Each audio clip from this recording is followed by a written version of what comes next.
Hey everyone, Chelsey here with In Session Fitness, and today we are focusing on our core.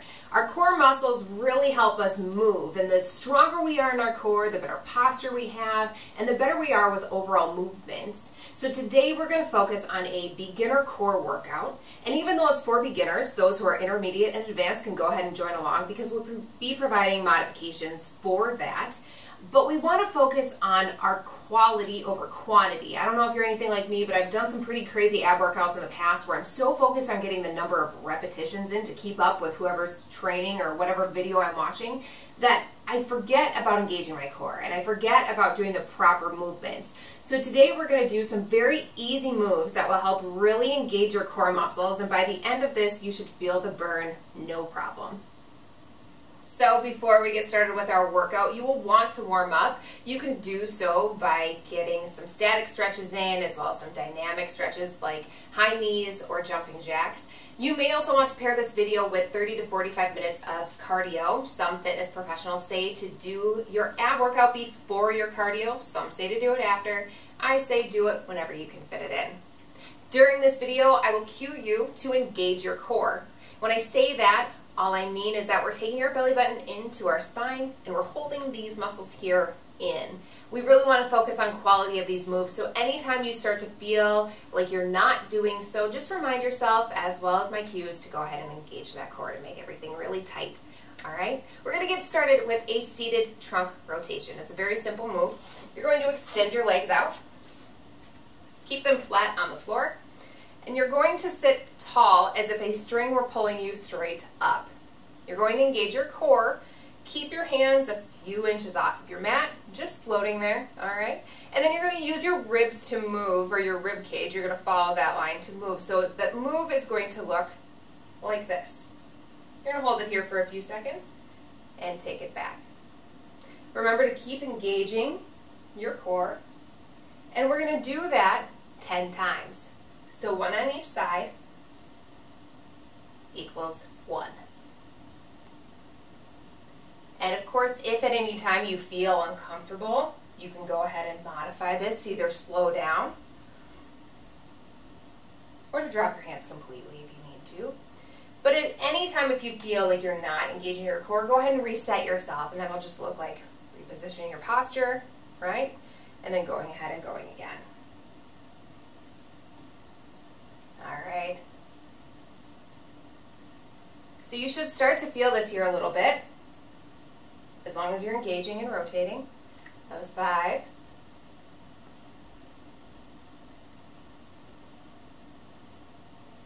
Good. Going on 6.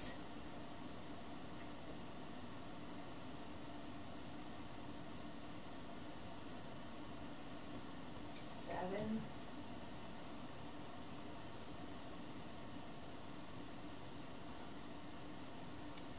Here's number 8.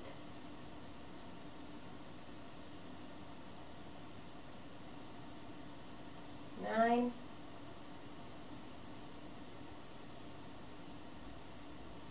All right, one more mixed in.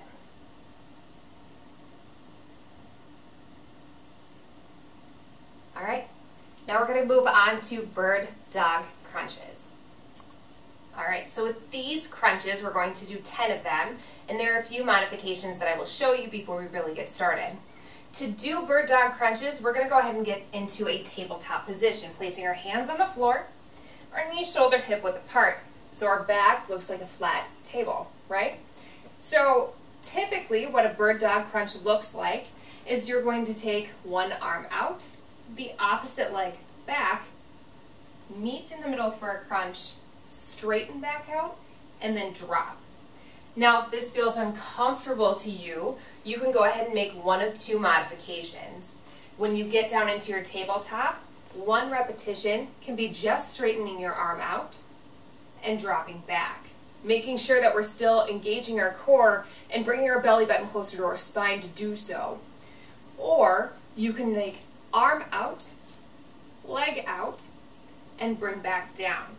Now what you don't want to do, and what you really want to focus on when we do these movements, is not only engaging our core, but making sure that when we do these movements, that everything is still straight and flat backed, so that when we do things like taking an arm out and taking a leg out, we're not wonky. We don't have any weird turns or anything like that. So we're going to go ahead and start off. Like I said, we're going to do 10 of these, so go ahead and engage that core. One arm out. Bring it in for a crunch. And back down. Out. There's one rep, guys.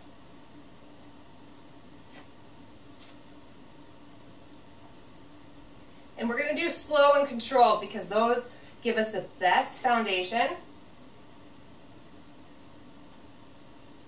for building our core. We don't want to do anything crazy fast because we want to focus on those movements.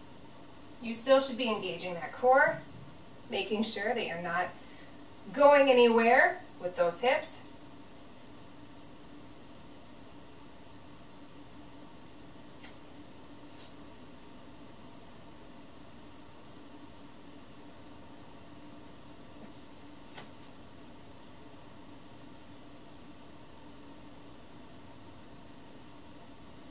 All right, that's 4.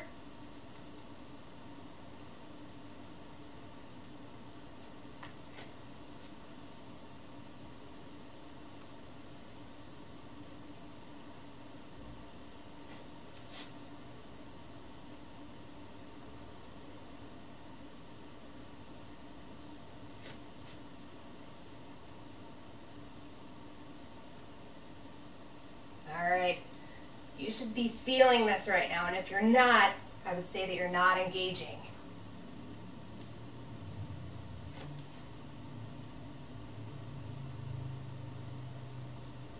All right, going on number 8.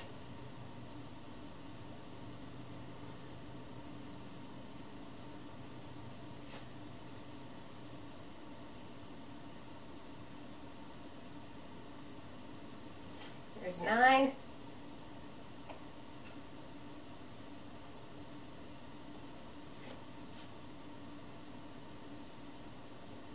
Alright guys, your last rep.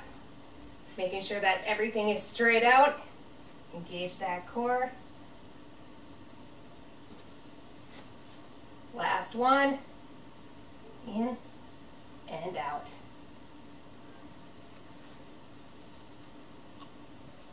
Alright, so this next move is actually a modified version of a bicycle crunch, if you're familiar with those. We're actually going to do a standing bicycle crunch, and these are really great for your posture. So when we get into position to start these, we'll be doing 10 of them. We're going to stand hip width distance apart. We're going to make sure that we have a straight back. Posture is solid, right? We're going to engage our core, bring that belly button into our spine, and then we're going to go ahead and raise our arms up behind our head. Now when we do this, we want to make sure that we're not pulling our head down, we're not leading with our upper body. So what that move is going to look like is straight up, you're going to take one leg and meet the opposite elbow, just like a standard bicycle crunch. So it's going to look like this. Now, if you feel like you're starting to pull your upper body down, you can modify this by just keeping your arms up and instead just bringing one leg across your body without meeting your upper body. We're going to do 10 of these, 1 on each side, equals 1 repetition. Let's get started.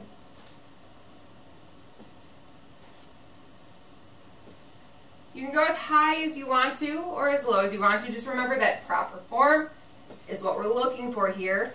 Making sure that we're keeping that core engaged. You can slow it down if you want to. You can speed it up if you want to.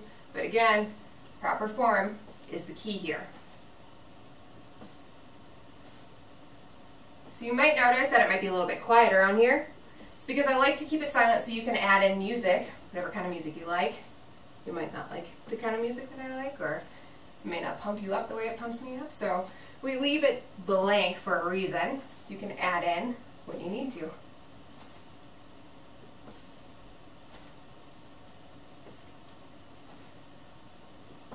All right. There we go. There's your 10.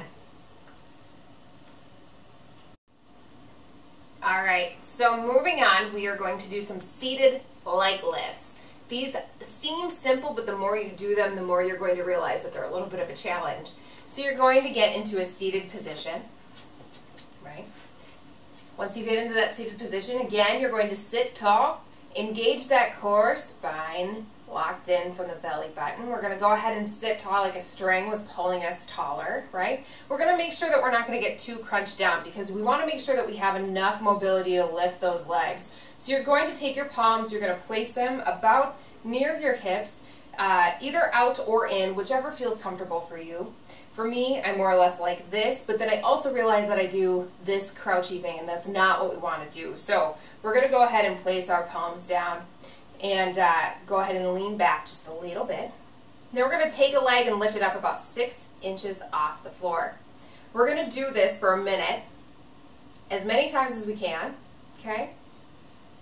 And then we're going to rest for 20 seconds. You're going to want to do this 5 times. Now for the sake of this video, I'm going to show this to you once. You can go ahead and pause it when we are done, and then move on with the next 4, or however many you want. Again, you should be engaging that core, staying as straight as possible. You've got 30 seconds left. There you go. 20.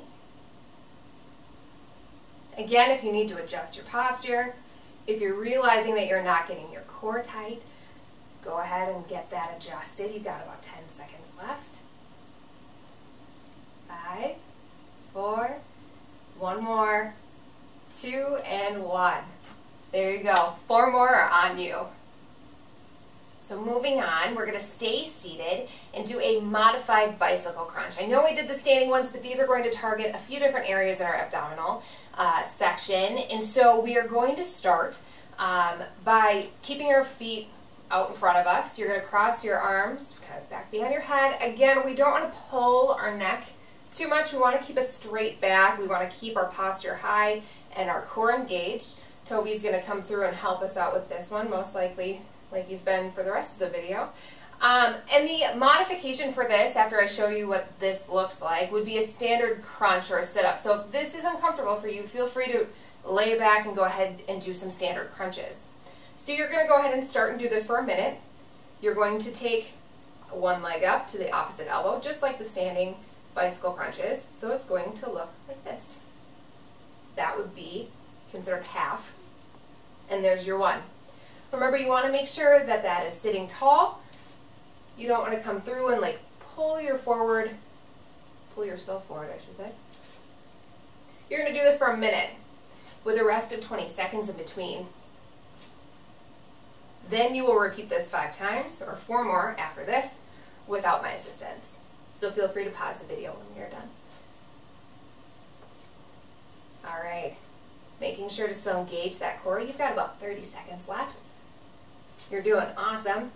You should be feeling the burn right now. If you're not, email me and I'll give you some more challenging moves. All right. Should be coming up on about 10 seconds left. All right.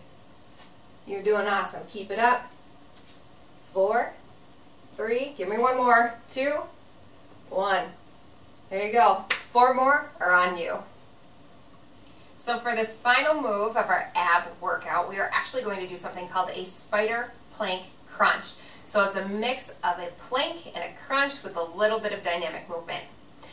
Many of you are familiar with a plank. So really, we are going to, as a modification, you can hold a plank position for 30 seconds, 3 times, or you can do what we are about to do 5 times on each side, and that's what this looks like. You're going to get into a plank position. Standard palms to the floor directly underneath your shoulders, up on your toes with a straight back, right? Plank position, you're going to look like this to hold, or palms down, whichever you prefer, whatever makes you feel more comfortable. In this, what we are going to do to create that dynamic movement is we're going to take one of our knees and bring it down, flat back, right? We're going to take one of our knees and go ahead and bring it out to the outside of our elbow, and back, outside of our elbow, and back. That's 1. Make sure that you're engaging that core, flat back,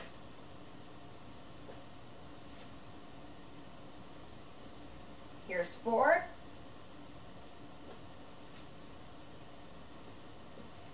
Last one. There's 5.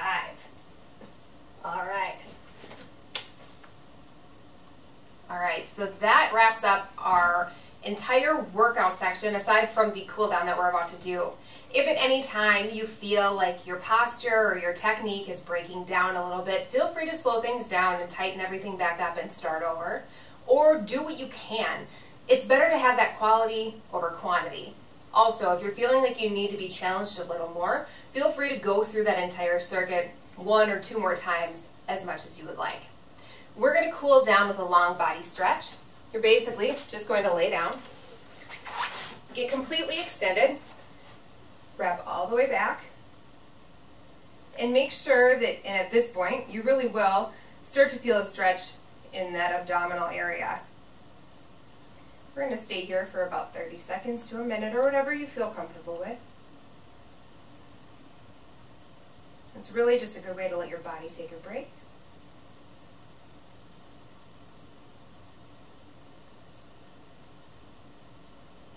Alright. From here, we are actually going to sit up, and then we're going to get on our bellies. Once you get in this position, you're just going to make sure that you are completely firm, level to the ground. You're going to put your arms a little bit in front of you here, and you're just going to raise up, starting with your chest.